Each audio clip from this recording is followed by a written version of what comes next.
Hello and welcome to the CNY Business Connection. I'm Jason Weinstein. Coming up on this week's show, the do's and don'ts of internet marketing, some common sense tips that could save you money and increase your traffic. Plus, we'll have the story of whether or not you should be thinking about a hybrid car with gas prices going up. But we'll begin with the latest in business news from around the area.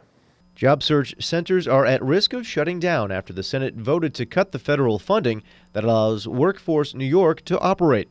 The two centers run on a $2 million annual budget, which comes from federal funding, but the workforce will only have enough money to operate through June if the funding is cut. Director of the Broome-Tioga Workforce says the agency has helped thousands of unemployed in their job search.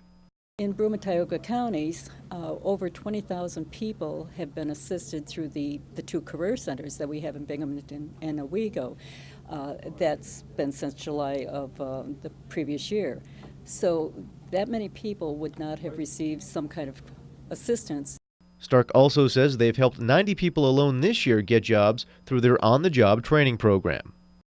New York Congressman Maurice Hinchey recently complained to the Federal Environmental Protection Agency about radioactive wastewater from gas drilling.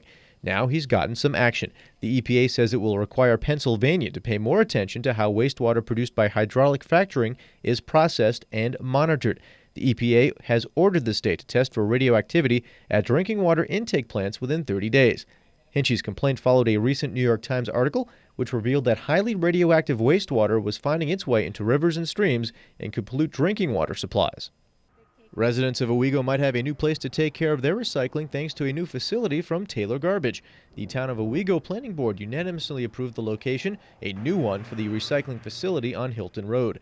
This decision came after concerns that the original site was too close to a residential neighborhood and the Waterman Conservation Education Center. Taylor Garbage agreed to move its proposed facility 250 feet west and put up a tree barrier to help with the noise. They hope the new single-stream recycling facility will encourage people to help the environment. It's a single-stream recycling. They don't have to sort or anything like that. They can put everything into the one container. People tend to recycle more when that happens. It's been proven across the nation. We waited a while before we considered getting into it, and it is the wave of the future. And so Taylor's decided to bite the bullet and make the investment. The proposed facility would employ 10 to 15 full and part-time workers. They hope to have it up and running by the end of the year. You might think that cold weather would be all that ski resorts like Greek Peak want in terms of fattening the bottom line, but the resort continues to expand its indoor and outdoor offerings so that there is something for everyone to do in any kind of weather. Greek Peak unveiled details of a $20 million expansion. It includes an adventure center with year-round activities, along with a conference center, indoor water park, and improvements to its ski facilities. Why the expansion in a struggling economy? Well, Greek Peak says it's the ideal time. One of the things that happens when you have a down economy, people have a tendency to stay a little closer to home, so it's a great opportunity for us with a softer economy that people are looking for alternatives closer to home, and we can provide that. But we need to be a complete resort, so if they went to Ocean City or other places, we can compete in the off-season with that as well. Krieger says there are 40 million people within a 4-hour drive to Greek Peak. A legal aid group says local homeowners could face another big wave of foreclosures, despite the recent decline in foreclosures across the state. The group claims thousands of loans are more than 3 months overdue, and if they end up in foreclosure, it could lead to economic trouble. Not surprisingly, though, one local real estate broker believes area residents should not be too concerned. What you're seeing in foreclosures in the Binghamton area is probably more reflective of the fact that the economic conditions are the way they are. As things improve, they'll catch up or they'll work something out and make it work. Across New York State, more than 79,000 loans are being foreclosed on, and more than 68,000 are at least 90 days past due. Employees at Lockheed Martin in Owego got a chance to show local 8th graders what engineering is all about by hosting a range of activities as part of National Engineering Week. The event is designed to teach kids about engineering and how to use problem-solving and teamwork skills to achieve results. The students took part in 8 different activities and projects, including an egg drop, the construction of gumdrop bridges, and even flying remote-control helicopters. Organizers hope by having fun, the kids will get more interested in engineering. Engineering can be a mysterious field. People say, oh, I'm an engineer. They're like, what do you do? Well, engineering is very diverse, and it's hard to describe that in one sentence. I can tell you what I do, but I can't tell you what all the other types of engineers do. And so it's a way to show them that engineers work together. Lockheed runs the program every year. 65 engineers volunteered to work with the students. If rainy days and Mondays always get you down, there's a cure for that in town. And actually, it's for any day of the week. It's called Burger Mondays, and it's open now at 23 Henry Street in downtown Binghamton. The owners say they got the idea when they were making burgers for Monday Night Football at another establishment. Then they figured, why not specialize with their own operation, featuring burgers out of the ordinary. What we tried to do is we took gourmet food and fine dining and took it to a bun with an economic-friendly price. Very creative, very creative, wonderful imaginative. food, and it's great to be in a new place downtown. Yep. We think it's terrific. It's absolutely beautiful.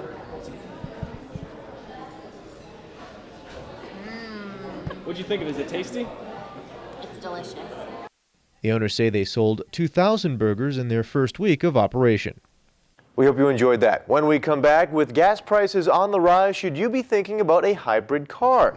We'll have some tips for you, plus the latest bit of business wisdom from someone who has lived it thanks to our friends at Prendismo.com.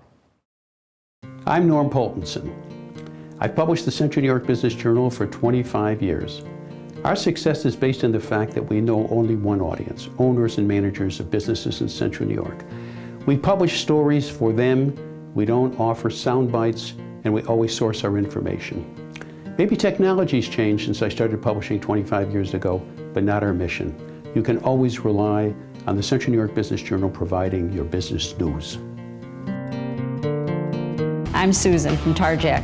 You may know us as the source for the best camo for your guns and bows, but we do so much more. Our custom work with automotive parts can transform any vehicle, our ATVs, sleds, four-wheelers, motorcycles. We've received national recognition for our work with Orange County Choppers, and we are most proud of our partnership with the future servicemen by providing customized helmets for the Army-Navy game.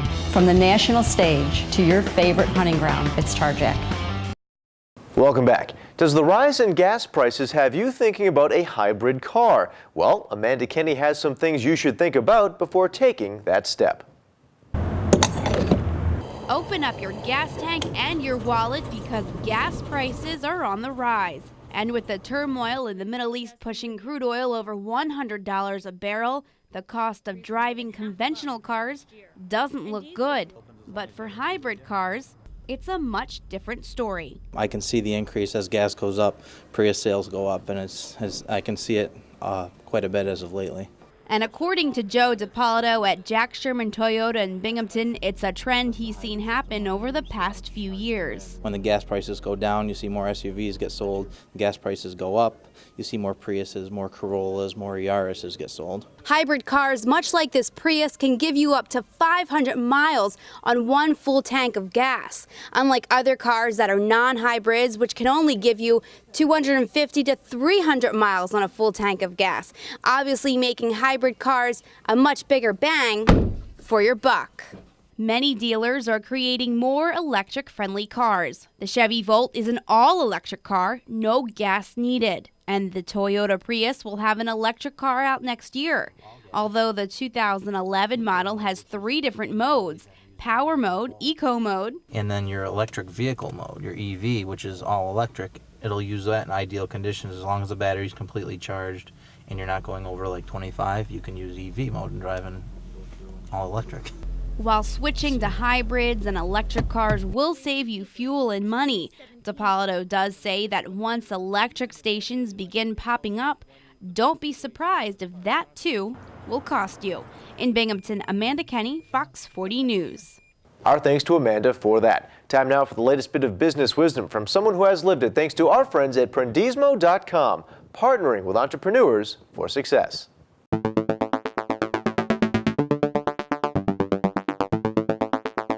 I think every one of us has peaks and valleys in our life, and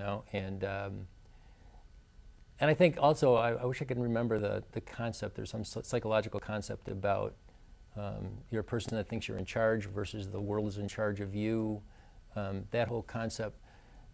I could probably list 5 or 6 things in my personal life that have been just extremely difficult And yet, I think just my natural mindset is get up and go.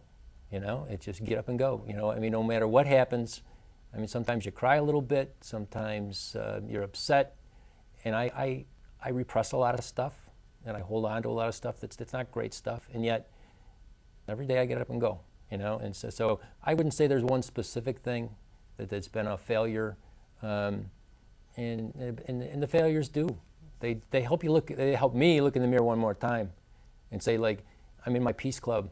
I could say very easily I failed. For a full year before the invasion of Iraq, we went to all kinds of protests, and you know what? There was thousands of people all over this country, hundreds of thousands of people said, don't do this. And it happened. Did we fail? I don't know. Did we learn something about standing up? And maybe we did, and yet that piece isn't finished, and so, I think most failures are like temporary, I would say, because your life doesn't end. I mean, the only probably true failure is if somebody kill yourself. I mean, that's not a good thing. So, yeah, I mean, failure hurts because you've got a different goal, direction, and it doesn't go the way you want. Get up and go. We hope you enjoyed that. When we come back, it's our business improvement segment. We'll have our latest tech tip from Cyber City and the latest from Bob Stezzi from Stezzi Training and Consulting. I'm Norm Poltenson. I've published the Central New York Business Journal for 25 years. Our success is based on the fact that we know only one audience, owners and managers of businesses in Central New York. We publish stories for them, we don't offer sound bites, and we always source our information. Maybe technology's changed since I started publishing 25 years ago, but not our mission.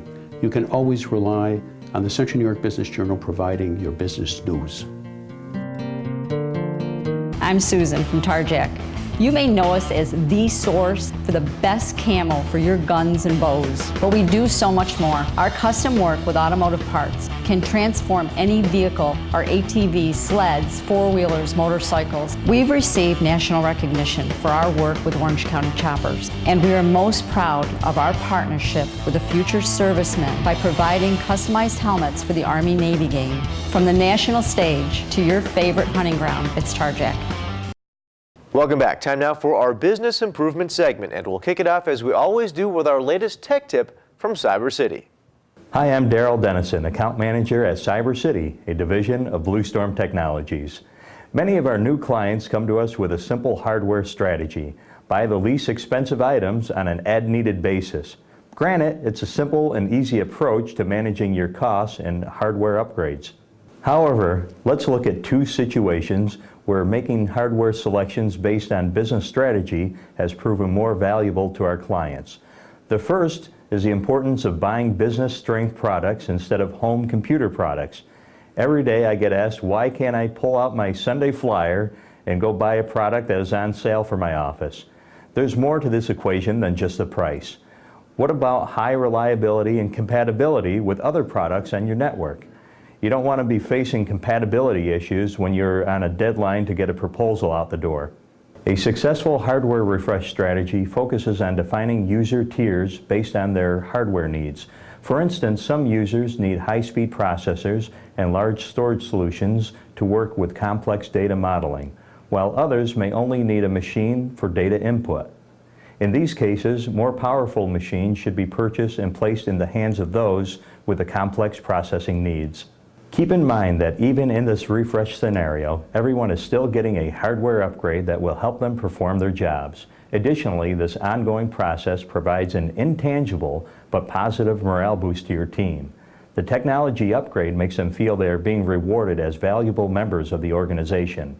To learn more how you can get a review of your business's hardware strategy or the other strategic IT issues facing your business, please contact myself or your Cyber City account manager, or visit our website at cybercity.com. Thanks to our friends at Cyber City for that. Time now to turn things over to Bob Stezzi from Stezzi Training and Consulting.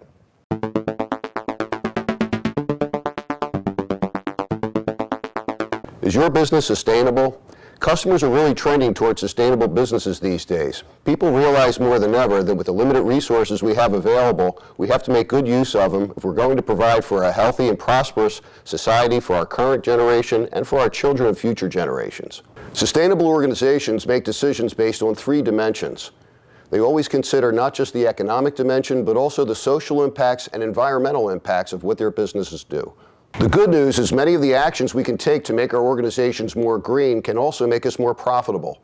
Today we're going to talk about 4 principles that can help your organization to be much more sustainable. Principle number 1, you want to reduce your dependency on fossil fuels. This is almost a no-brainer with fuel prices the way they are today. For example, besides trying to reduce the amount of miles you drive in your organization and your employees to get from place to place, you also want to look at how far things have to travel in terms of the products your organization uses. The longer the product has to travel, the more fossil fuels are being used. So shopping locally for the products that you use is one of the ways to reduce fossil fuels.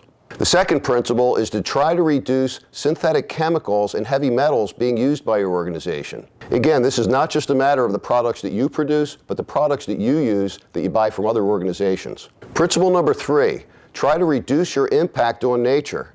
For example, when building a site, one of the things that really helps is to make sure you're not disturbing too much of what's already natural in the environment, and you can use those things actually to your benefit. The fourth principle is to make sure that what we're doing in our businesses does not adversely impact people around the earth. In other words, we shouldn't be hurting people's chances of meeting their personal needs. For instance, we want to make sure that the decisions that we make in our businesses here don't adversely affect other people around the world in terms of preventing them from accessing the resources that they need, or maybe even endanger them. So what can your organization do to make itself more green? Well, we have 3 things that you may want to consider, for instance, when you're obtaining products for your own organization's use. Number 1, if you're using a green product, it has to work well. So the first question is, does the product work well? Second consideration is product miles.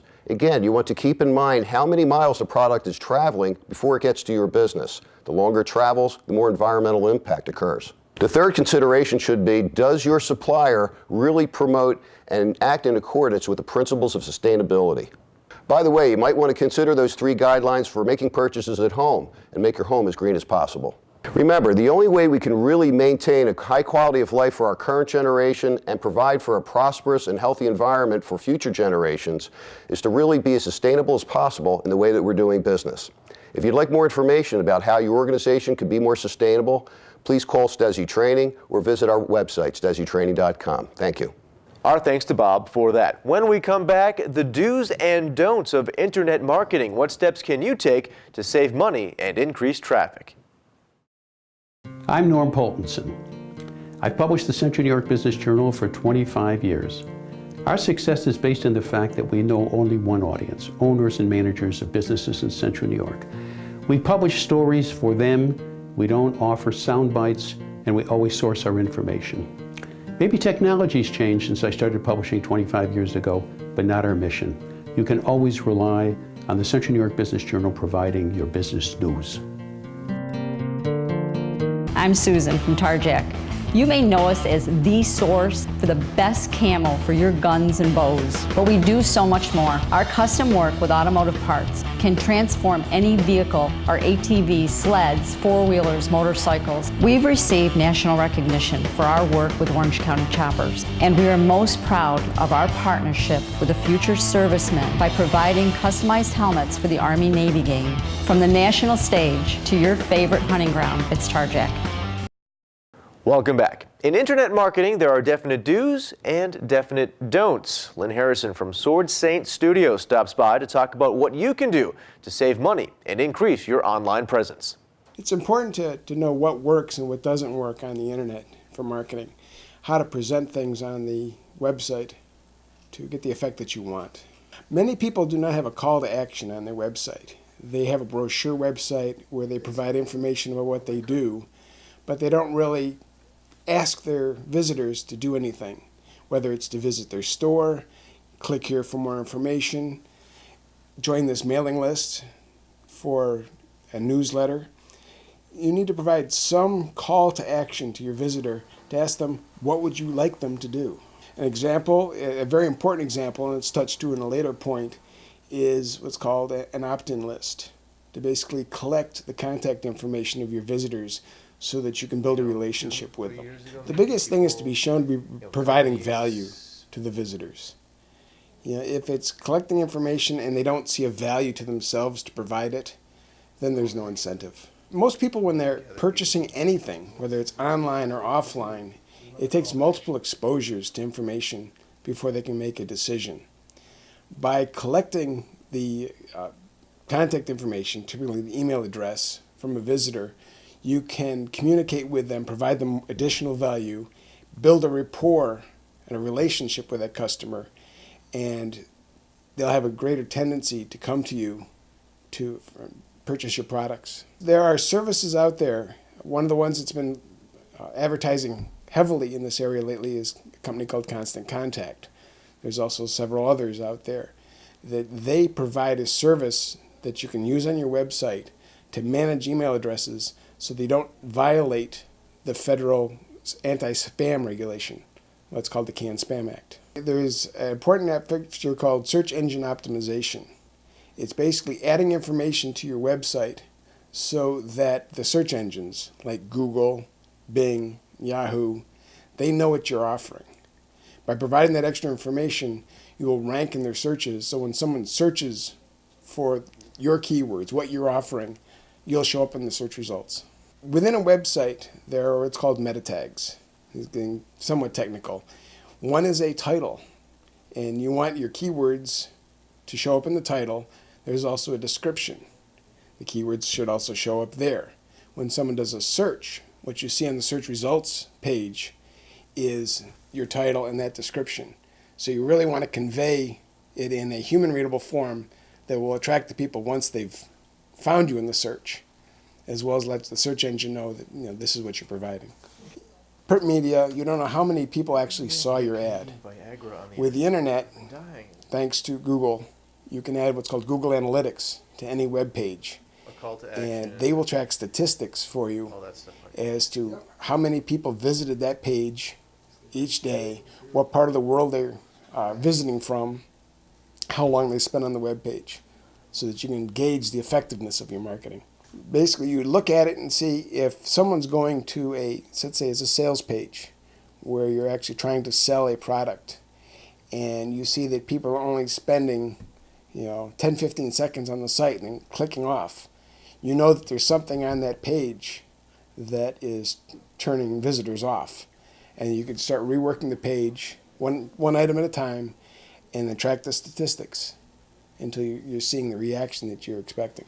Our thanks to Lynn for that. And that does it for this episode of the CNY Business Connection. Thank you very much for joining us. Until next time, I'm Jason Weinstein. Have a good one.